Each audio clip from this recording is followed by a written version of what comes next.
Women who've been through war and love do not enter new relationships with open arms. They enter with armor. They smile with watchful eyes. They love cautiously, even when the man in front of them is nothing like the one who broke them. Because trauma doesn't know time, it just knows that safety is suspicious. And the hardest part is realizing that after all that surviving, you've forgotten how to live, how to be soft, how to be held without preparing to be dropped. This is a velvet tale, where love is soft but never simple, where hearts unravel in whispers and healing often hides in the arms of another.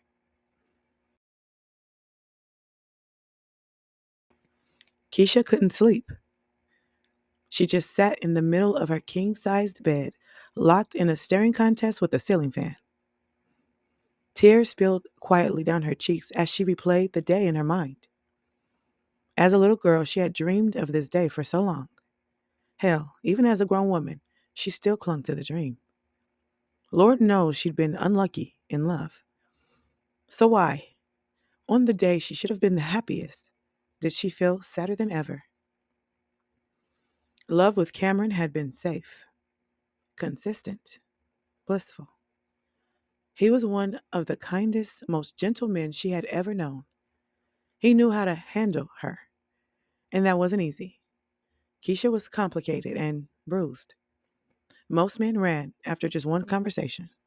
But Cameron, he saw the bruises, heard the trauma, felt the tears, and stepped closer each time the cracks were revealed. She wasn't used to that kind of response to her brokenness, and a part of her still wondered if he was here to love her or just waiting for the right moment to break her with all she trusted him with.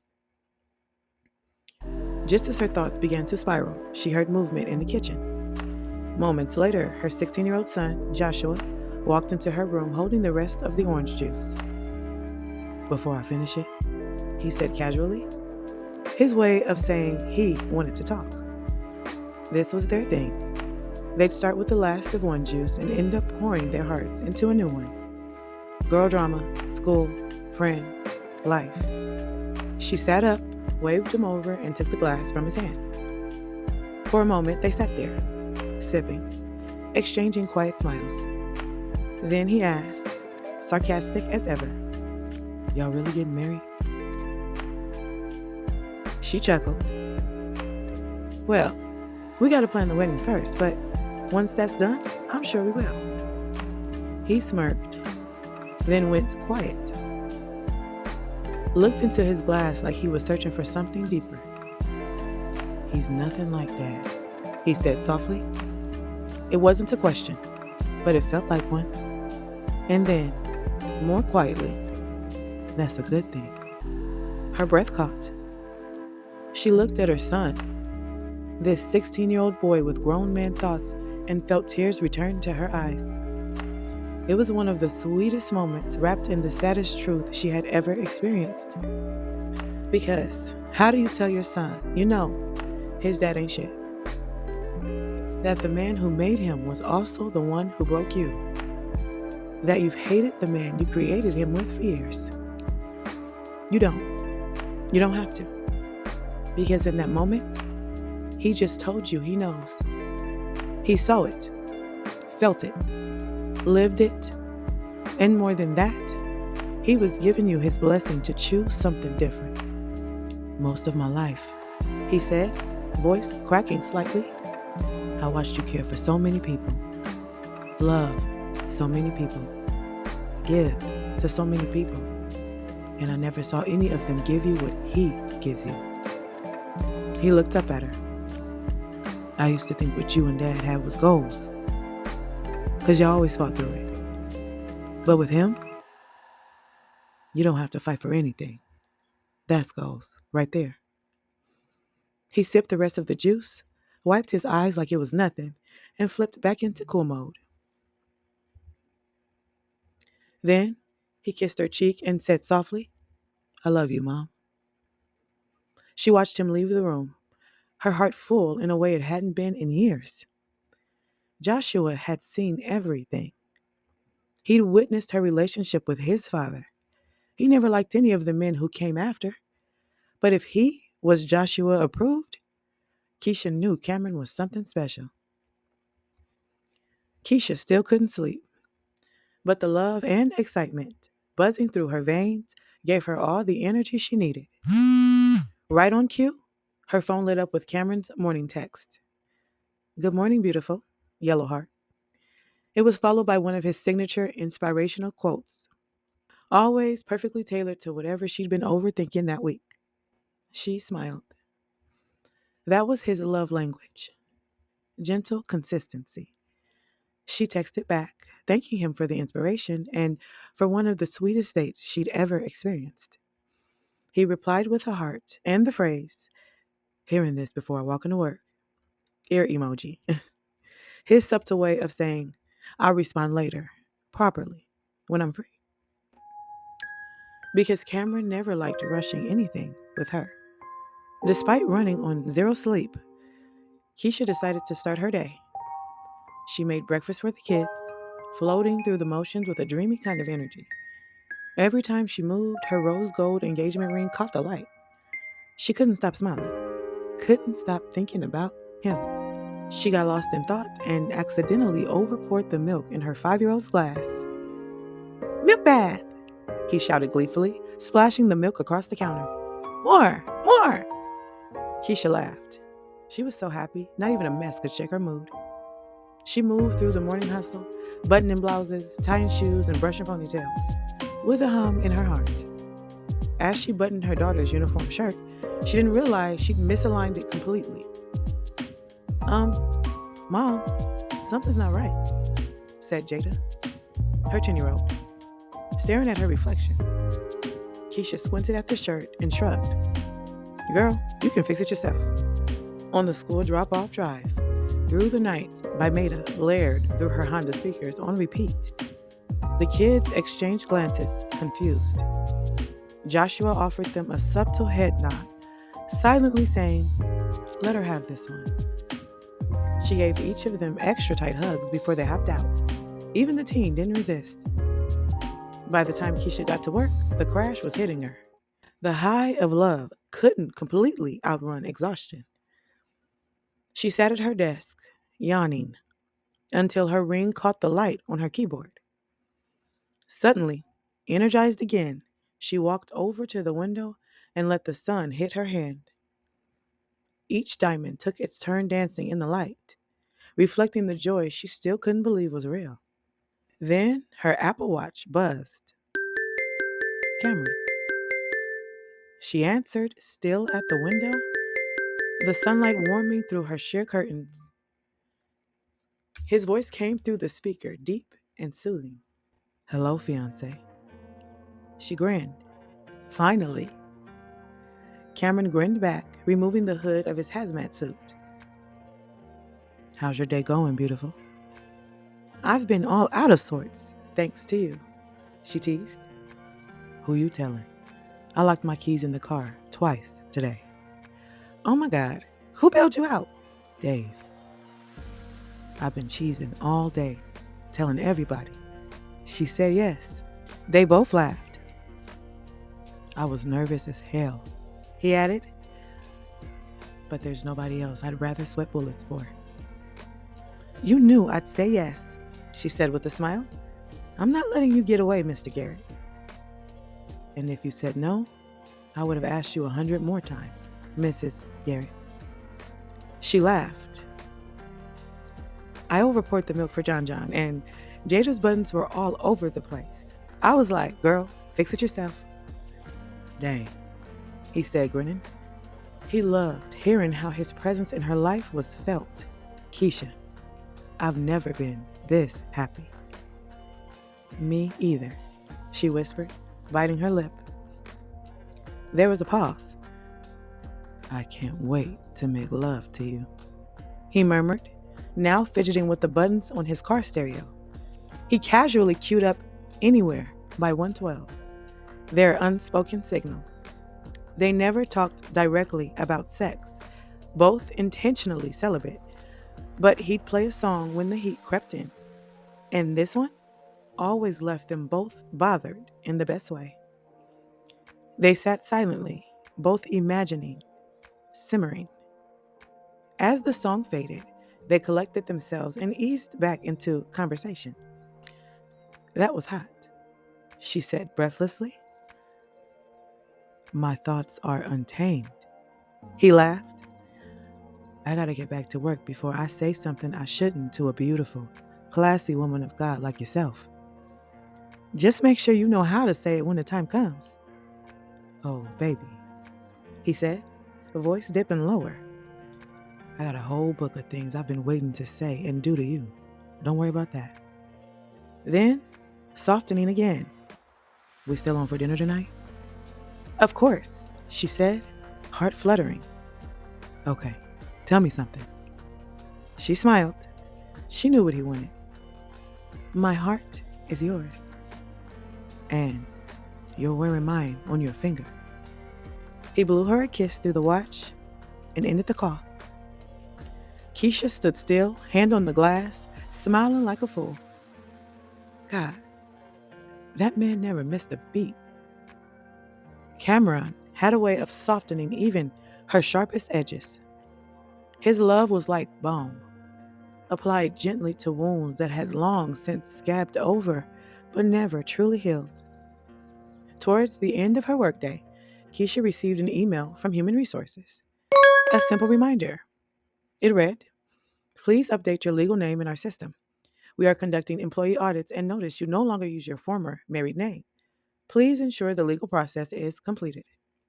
Her stomach flipped, not from excitement, but from pure annoyance.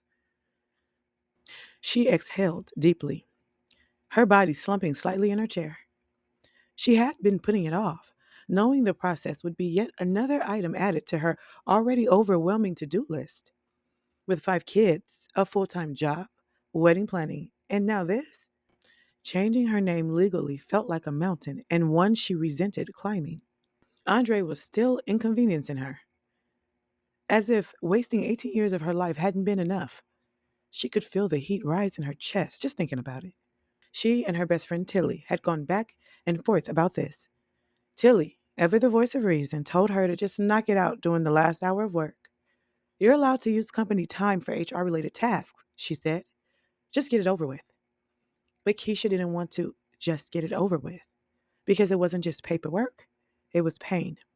It was revisiting a name tied to every betrayal, every broken promise, every tear cried into her pillow while her children slept down the hall. She should have never married Andre. Everyone had said it. Friends, co-workers, even her aunties. Everyone but her father. And he was the very reason she walked down that aisle.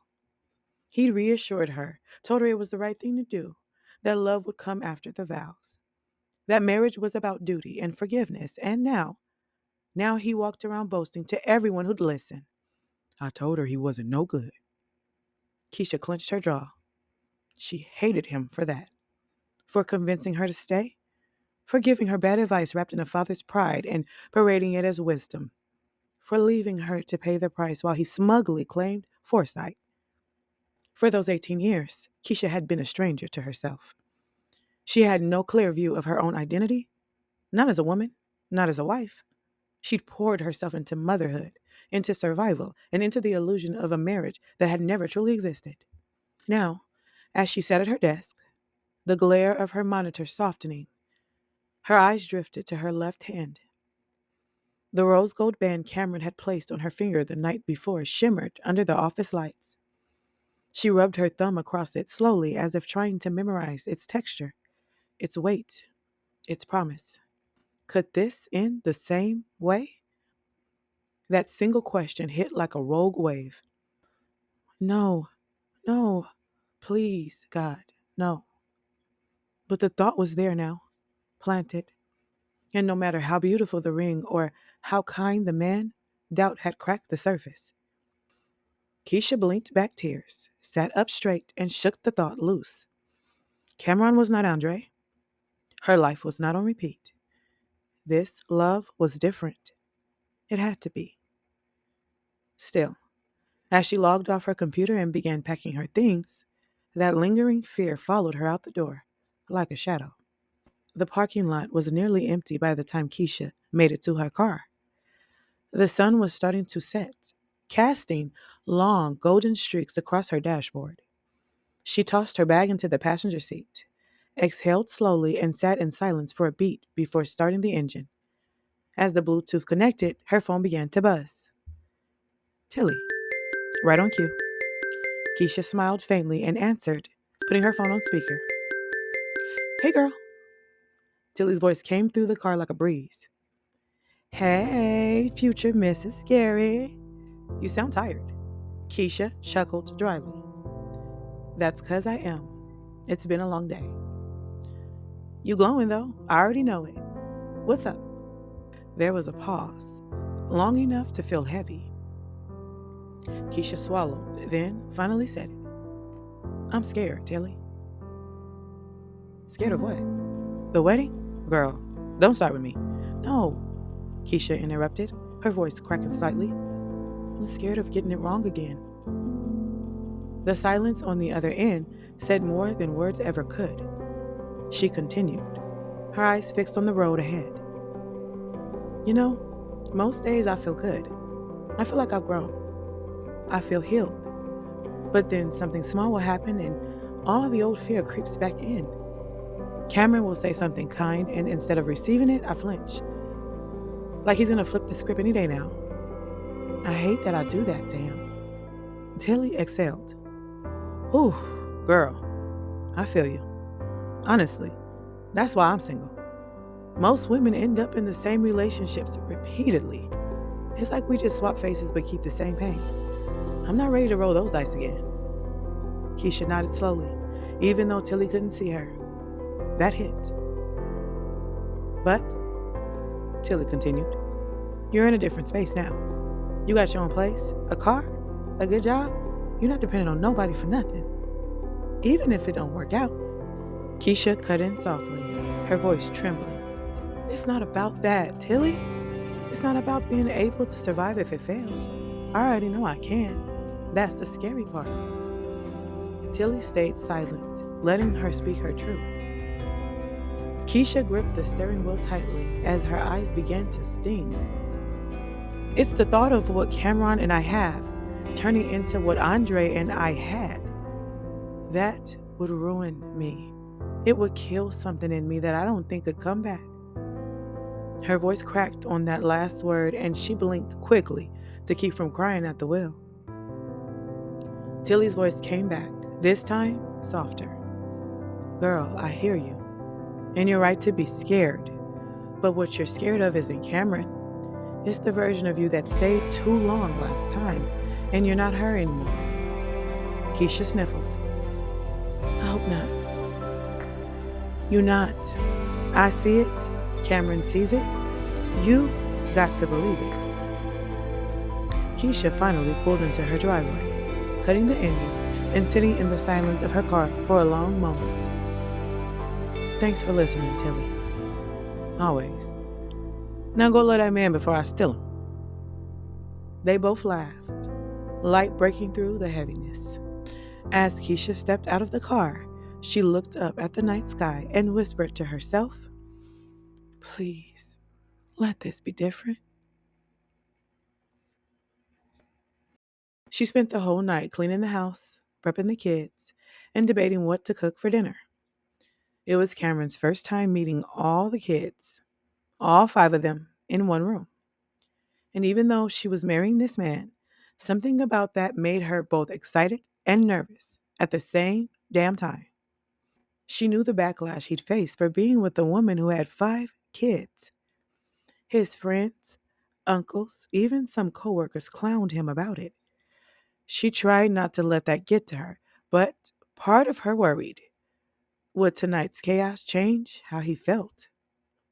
Because being a mom of 5 meant surprise fights, random crying fits, and the occasional vomit explosion were very real possibilities when guests came over.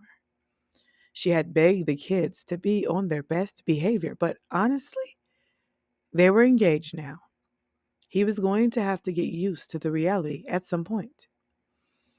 She spent so much time doing the kids' hair and getting them dressed that she only had time for a mini beat. Just eyebrows, concealer, lip gloss, and a quick finger fluff to her curls for that effortless, sexy bedroom look. She was pulling garlic bread from the oven when the doorbell rang. John darted to the front room yelling, "It's him! He's here!" Like it was Christmas morning. The other kids scattered like someone had a dog loose in the house. A normal reaction to company. Keisha saw Cameron smiling through the frosted glass as she approached the door. He smiled, bright, easy, and all hers. "Smells like heaven in here." "You're late," she teased, stepping aside to let him in. "Traffic. But I brought peace offerings." He held up a bottle of wine in a small box. "One for you, one for your sweet tooth." Keisha raised a brow. "Is that cheesecake from Nina's bakery?" "The one with the caramel swirl. Figured I needed to stay on your good side." She rolled her eyes, but smiled. "You're lucky you're cute." John tugged at Cameron's pants leg. "Want to see the table I helped set?" Cameron immediately knelt. "Of course I do. Lead the way, little man." As they walked off, Keisha watched Cameron letting John grab his hand like it was the most natural thing in the world. No performance, no awkwardness. He just fit. Dinner was loud, in the best way. Journey grilled Cameron with a list of questions she had clearly prepared in advance. "Do you know how to cook? What's your favorite color? Have you ever seen Princess and the Frog?" Cameron answered every question like it mattered, even sang a bar of "Almost There," complete with dramatic hand gestures. The kids were in tears laughing. Keisha hadn't laughed like that over a meal in years.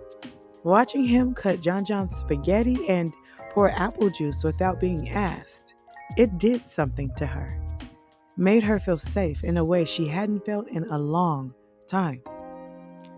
After dinner, they all played Uno on the floor. When John threw a tantrum after losing, Cameron didn't snap. He simply invited him to help shuffle the deck. By 9:15, the kids were in bed. Keisha stepped quietly out of their room and found Cameron in the kitchen, putting away leftovers. She leaned against the doorframe, arms folded. "You know you don't have to do that." He looked up. "I know. Doesn't mean I shouldn't." She smiled. "Why?" "Please." They sat on the couch, lights low, a candle flickering on the side table. The kind of quiet that didn't feel awkward, just warm. Keisha handed him a glass and sank into the cushions beside him. "Thanks for tonight." "I should be thanking you. That meal? Chef's kiss." She laughed. "You're just happy to finally eat a home-cooked meal." "That too." He grinned. They sipped in silence for a while. "You're good with them," she said eventually, not looking at him. "Most men get awkward around kids that aren't theirs." Cameron shrugged. "Kids are easy. They want honesty and attention. Adults are the complicated ones." She turned to him. "And you're good with complicated." He met her gaze, slow and steady. "I think so. I'm here, ain't I?" Keisha felt a knot in her chest begin to loosen, just a little. "I've spent so long holding it all together," she murmured. "Being the one who shows up, who makes everything okay. Sometimes I forget what it's like to be taken care of." Cameron reached for her hand, his fingers brushing hers gently. "You don't have to forget," he said. "Not with me." She didn't reply. Just let her hand rest in his. Let the moment be what it was. Soft, unhurried, real. Then it crept in. That familiar ache in her chest. The one that shows up when you've survived too much to trust peace. The ache that whispers, "Don't get used to this." because this felt good, too good, the kind of good that used to end in heartbreak. Cameron must have felt the shift. He gently tightened his hold on her hand. You still with me? He asked. She nodded slowly. Yeah, but the truth was, she was fighting it. Fighting that voice that told her to pull away before she got too close, before the rug got yanked again. I know what you're thinking, Cameron said gently, and I get it. All of it. She raised a brow. You psychic now? No, he said, setting his wine down. But I know what it looks like when someone's holding their breath. Her eyes stung. She looked away. I'm not going anywhere, he added. Not when things get loud, not when the kids get sick, not when you don't have all the answers. I'm not afraid of your real life. She turned back to him slowly. You should be. It's messy as hell. He smiled. So am I. Keisha let out a soft laugh. It was quiet, cautious, but real. You don't gotta be still all the time, he said. I know how to hold soft things. God, that man never missed a beat. The silence between them settled like a blanket. Not heavy, just warm. Keisha leaned her head on his shoulder and finally let herself breathe. Not all the way healed, but held. And for now, that was enough. It felt like God had given them a break before the storm because by the following week, Keisha and Cameron were being bombarded with unsolicited advice from family members, most of whom had just found out about their plans to marry. Keisha got calls from all corners of the family, elders, aunties, even third cousins she hadn't heard from in years. Don't do it, they warned. You already had one messy divorce. Just date him this time. Most of them had never even met Cameron. They were going off the mess her father had been spreading. Ain't no single man gonna deal with a woman with all them kids unless he getting something out of it, her cousin quoted her dad. Apparently, the word around the family grapevine was that Cameron was using Keisha because she had a good job and a nice house. Never mind the fact that Cameron had a solid career and his own well-kept home in the suburbs. Cameron wasn't spared either. Why you want to marry a woman with all them kids? You didn't even get to have fun making them. His uncle scuffed. She gonna get back with their daddy. One added, a woman don't have all them kids with a man unless she still love him. But the worst one came from his own father. She just wants somebody to help raise them kids. The two of them spent hours dodging calls and deleting messages from family members trying to warn them. People who didn't even know either of them well enough to speak on anything real. By the end of the week, they were worn out. So they made a pact. No stress this weekend. Me and the girls are going on a wine tour. Keisha groaned into the phone. Lord knows it's going to take all the wine in Napa to help me unwind after the nosy ass family intervention convention I just went through. Cameron laughed on the other end. Me and the boys are club hopping in San Francisco. Gotta shake off all that negative energy they've been putting in my head. They promised to regroup next weekend, just the two of them. Cameron and his boys had just arrived at Club Lux in San Francisco, a hot new spot with Miami vibes, but a touch more class. The music was hitting. Chris Brown, Migos, and all the latest club bangers. But Cameron wasn't feeling it. All he could think about was her. He sat in their VIP section, thumbing through pictures she sent him. Photos of the two of them, memories from their first date, selfies from random days when she caught him smiling. He wanted to call her so bad, but he didn't want to mess up her night just because he missed her. She rarely got a chance to go out and unwind. So he stayed quiet, eating his feelings and scrolling. Then his phone rang. It was Keisha. Can you hear me? She asked, slurring hard. "Yes, baby, I can hear you," he said, already smiling. "I was just thinking about you. I'm not having fun at all, and I think I'm drunk." He sat up straighter. What do you mean you think you're drunk, babe?" "I told Gina I only wanted alcohol-free wine because I had to drive, but I don't think she listened." "Where are you?" His heart started racing. "I don't know, but listen." Her voice cracked. "I'm scared, okay?" He stood and stepped outside the club into the cool air. "Do you want me to come get you?" "No. Listen." She started crying. "I don't know if I want to get married again." Cameron paused. His breath caught halfway between a sigh and a swallow. He didn't know how much of this was drunk talk and how much was truth leaking out. "I'm listening," he said calmly. "Andre did a number on me, Cam, and I can't even take the thought of us becoming that. I love you so much, and if you turn into him or anything like him, it will break me. I'm scared. I don't know you, but I feel like I do." And then came the sound of vomiting.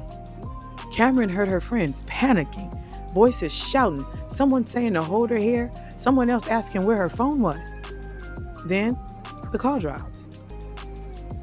He sat there frozen for a moment, phone still pressed to his ear. He understood it, all of it. Her fears weren't unfounded.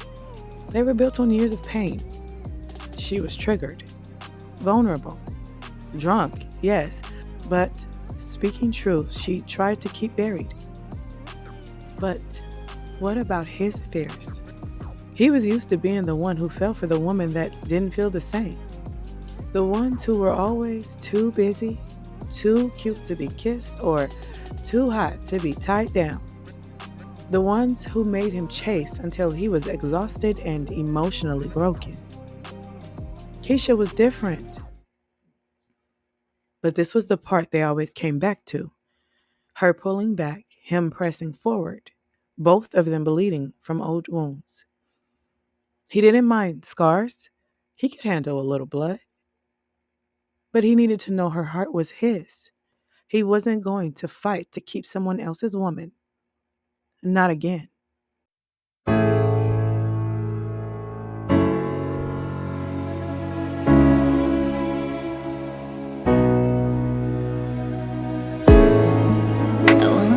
Back, but I can't. I wanna leave you behind, but I can't. It's not easy to love you, darling. It's not easy to love you, darling. Should I love you in the moment? Should I tell you all the problems? It's not easy to love you, baby. It's not easy to love you, baby. It's not easy to love you.